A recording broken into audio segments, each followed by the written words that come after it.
Hello everyone, welcome to Real Time. Power of Biometric.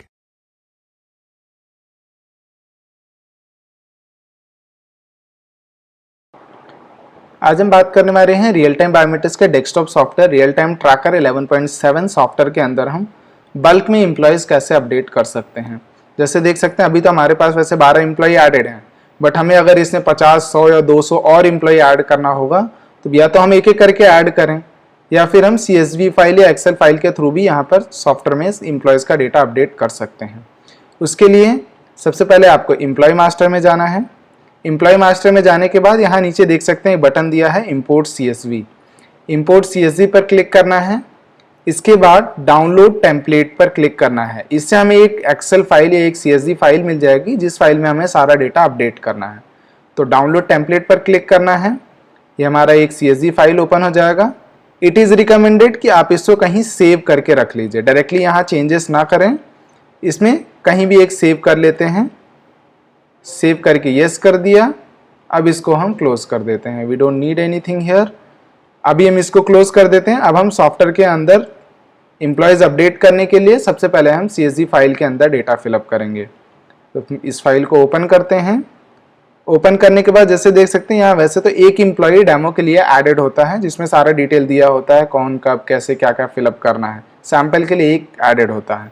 अब अगर मुझे और भी एम्प्लॉय का डेटा यहाँ ऐड करना होगा तो सारे एम्प्लॉयज़ की डिटेल, जो भी आपका एम्प्लॉय, जितने भी एम्प्लॉयज़ होंगे सभी का नाम इंडिविजुअली आप अलग अलग सेव करेंगे। इससे मैं 20 या 25 का लिस्ट और ले लेता हूँ अपडेट करने के लिए। यहाँ आपका एम्प्लॉय कोड है। जो एम्प्लॉय कोड आप अपनी कंपनी के हिसाब से जो भी आपकी कंपनी में दिया होगा अल्फा न्यूमेरिक, वो आप यूज़ कर सकते हैं।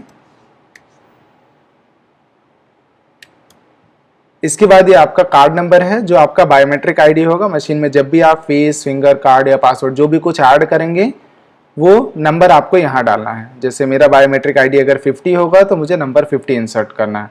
वैसे तो ये 8 डिजिट का आईडी होता है, लेकिन यहाँ देख सकते हैं आप अगर 8 डिजिट एंटर भी कर दीजिए, एंटर करिए, वो 0 गायब हो जाएगा। तो अगर 0 आपको देखना ही है तो यहाँ क्लिक करके एक कॉमा लगाएंगे, उसके बाद आप जीरोज एंटर कर सकते हैं। अब अगर आप इसको रिलीज करेंगे तो आप देख सकते हैं अब आपका ये 0 नहीं जाएगा।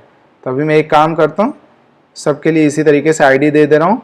ऐसे आपके यहाँ जो भी जिसका बायोमेट्रिक आईडी होगा वो बायोमेट्रिक आईडी आप उसी हिसाब से यहाँ दे सकते हैं।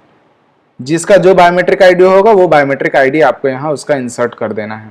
इसके बाद आपका ईमेल, फ़ोन नंबर और ईमेल आईडी का सेक्शन है। फ़ोन नंबर आप चाहें तो ब्लैंक रख सकते हैं, या अगर आपको मेंशन करना होगा तो आप यहाँ फ़ोन नंबर भी इंसर्ट कर सकते हैं। मैं सभी के लिए फ़ोन नंबर भी ऐसे ही रख दे रहा हूँ। इसके बाद हमारा डिपार्टमेंट और डेजिग्नेशन का सेक्शन है।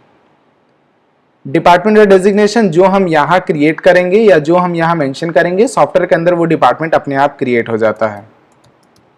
जैसे मैं यहाँ डिपार्टमेंट 1 दे देता हूँ, यही सेम डिपार्टमेंट में सबके लिए दे रहा हूँ। या जिसका जो भी डिपार्टमेंट होगा आपका, जिसका जो डिपार्टमेंट आप इंसर्ट कर देंगे वही डिपार्टमेंट उसके लिए असाइन हो जाएगा। तो अभी मैं एक काम करता हूँ, यही सेम डिपार्टमेंट इनको दे दिया और ये डिपार्टमेंट हमने बाकी एम्प्लॉयज़ को दे दिया कंट्रोल D के नाम से। जो डिपार्टमेंट हम यहाँ एंटर कर दे रहे हैं यही सेम डिपार्टमेंट सॉफ्टवेयर के अंदर अपने आप क्रिएट हो जाएगा। ऐसे ही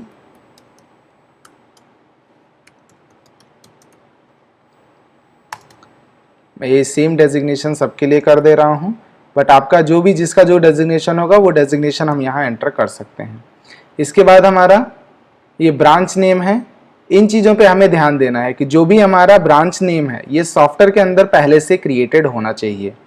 तो हम फाइल में जाएंगे, फाइल के अंदर ब्रांच मास्टर हम देख सकते हैं जो भी ब्रांच का नेम हमारा यहाँ पड़ा होगा वही सेम ब्रांच का नेम हमें सॉफ्टवेयर में इंसर्ट करना है। जैसे अभी यहाँ मैंने डेमो को मुंबई कर दिया है, तब मुझे यहाँ फाइल के अंदर भी मुंबई डालना पड़ेगा। या कोई दूसरी ब्रांच अगर मान लीजिए हमारी है, जैसे दिल्ली नाम से एक ब्रांच है, तो जो ब्रांच होगी वो सेम ब्रांच आपको यहाँ एंटर करनी है और सॉफ्टवेयर के अंदर वो ब्रांच पहले से क्रिएटेड होनी चाहिए। अगर वो ब्रांच क्रिएटेड नहीं है तो आपको क्रिएट करना पड़ेगा। जितनी भी आपकी ब्रांचेस होगी वो सारी ब्रांच सॉफ्टवेयर के अंदर पहले से होनी चाहिए। इसके बाद यहाँ हमारा ऑफिस टाइम पॉलिसी है। ऑफिस टाइम पॉलिसी हमें फाइल के अंदर कैटेगरी मास्टर के नाम से मिलेगा जैसे यहाँ जनरल नाम से पॉलिसी है, तो सॉफ्टवेयर के अंदर भी या जो हमारा ये CSV फाइल है इसके अंदर भी हमें जनरल नाम से ही एंट्री करनी होगी। इसके बाद यहाँ देख सकते हैं अगला जो सेक्शन है वो है हमारा date of birth, date of joining और शिफ्ट स्टार्ट डेट। ये एंटर करने में एक चीज हमें ध्यान रखना है कि इसका जो फॉर्मेट होगा वो होगा YY। ये हमारा डेट फॉर्मेट होगा, जो भी डेट का स्ट्रक्चर हमारा यहाँ होगा। तो जिस भी किसी का जो भी डेट ऑफ बर्थ या उसका ज्वाइनिंग डेट जो भी चीजें होगा वो आपका YY के फॉर्मेट में होना चाहिए।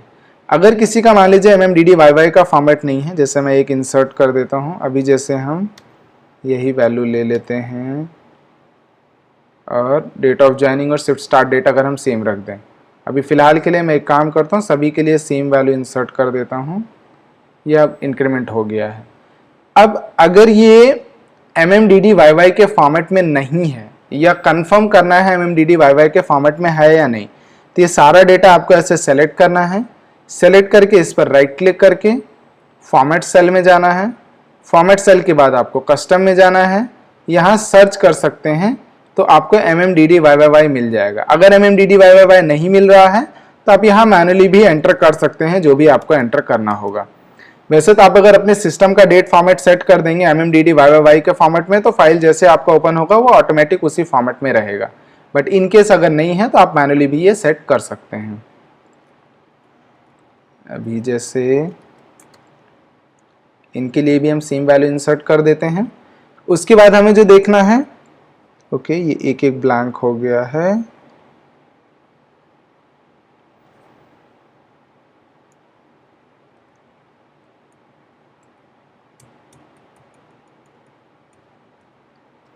हम सेम डेटा यहाँ इंसर्ट कर देते हैं। उसके बाद है हमारा शिफ्ट कोड। शिफ्ट कोड भी सॉफ्टवेयर के अंदर जो हमारा होगा वही सेम शिफ्ट कोड हमें एंटर करना है। तो हमें शिफ्ट मास्टर में जाना है, जो हमारा शिफ्ट कोड यहाँ होगा वही सेम शिफ्ट कोड हमें यहाँ भी एंटर करना है। उसके लिए भी हम सेम तरीका यूज कर सकते हैं, 001 ऐसे एंटर कर सकते हैं। वीक ऑफ में हम चाहें तो अपना जो भी संडे मंडे वीक ऑफ होगा वो वीक ऑफ एंटर कर सकते हैं, या फिर हम इसको डायरेक्टली नन रख सकते हैं। इसके बाद हमारा कंपनी नेम है। कंपनी नेम भी जो भी हमने सॉफ्टवेयर के अंदर पहले से क्रिएट करके रखा है वही सेम कंपनी नेम हमें अपने CSV फाइल के अंदर भी इंसर्ट करना है। ये हो गया हमारा। उसके बाद हमारा ये टाइम जोन 1 2 3 4 या जो वैलिडिटी है ये बेसिकली हमारा प्रोफेशनल एक्सेस कंट्रोल के लिए यूज होता है। तो अगर आप प्रोफेशनल एक्सेस कंट्रोल के लिए यूज नहीं कर रहे हैं डिवाइस को, तो डायरेक्टली वही सबके लिए सेम रख देना है। नहीं तो फिर जिसको जो टाइम जोन देने वाले हैं, जब भी सॉफ्टवेयर के अंदर हम एक्सेस कंट्रोल से टाइम जोन वगैरह बनाएंगे तो जो भी टाइम जोन का नंबर हम देंगे 1 2 3 4, जिसको जो टाइम जोन देना होगा वो टाइम जोन हम यहाँ एंटर कर देंगे। उसके बाद जिसका जो वैलिडिटी देना होगा वो हम वैलिडिटी भी यहीं से एंटर कर देंगे। अभी फिलहाल के लिए हम किसी को कोई टाइम जोन या वैलिडिटी नहीं दे रहे हैं, तो सेम डेटा सबके लिए डाल देना है। अब इसके बाद इन दोनों कंटेंट की हमें ज़रूरत नहीं है, तो हम इसको ब्लैंक है, इसको डिलीट कर दे रहे हैं। अब इसको इसी फाइल को हम सेव कर देंगे। CSV फाइल है तो मे बी दोबारा सेव के लिए मांग सकता है, तो हम इसको न्यू नाम से सेव कर देते हैं। सेव किया, यस किया। अब वापस हमें एम्प्लॉय मास्टर में जाना है। एम्प्लॉय मास्टर के बाद इंपोर्ट CSV पर क्लिक करना है, चूज फाइल पर जाना है। डेस्कटॉप पर हमने जो फाइल क्रिएट किया है वो फाइल सेलेक्ट करना है। सारा डेटा हमें यहाँ दिख जाएगा। उसके बाद हमें क्रिएट मास्टर पर क्लिक करना है। ये हमें मास्टर क्रिएट का मैसेज मिल जाएगा।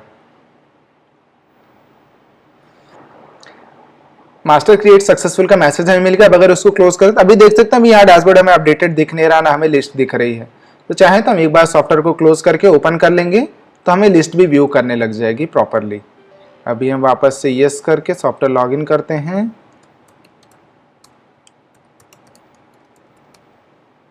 लॉगिन किया हमने।